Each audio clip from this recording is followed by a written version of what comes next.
దీని తాలూకు గ్రావిటీ, దీని తాలూకు సీరియస్నెస్ నాకు అర్థమవుతుంది.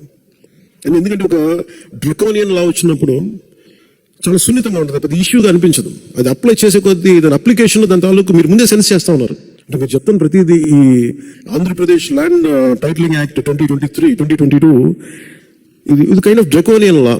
దాని ముందే మీరు గ్రహిస్తానికి ప్రజలు అనుభవంలోకి రాలేదు ఇంకా అది. అందుకని మీరు ఉద్యమిస్తున్నారు.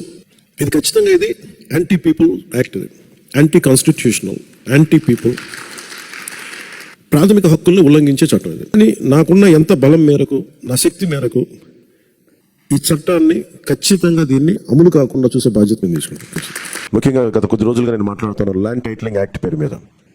పట్టా పుస్తకాల మీద ఆంధ్రప్రదేశ్ రాజముద్ర తీసి జగన్ ఫోటో వేయించుకుని తన అచ్చరాకైన పనులు చాలా చేస్తూ లక్షలాది ఎకరాలు ల్యాండ్ టైటిలింగ్ యాక్ట్ పేరు మీద లక్షలాది ఎకరాలని ప్రజల ఆస్తులను కబ్జా చేస్తున్నారు. ల్యాండ్ టైటిలింగ్ యాక్ట్ని రద్దు చేసి ప్రజలకి రక్షణ కల్పిస్తాం.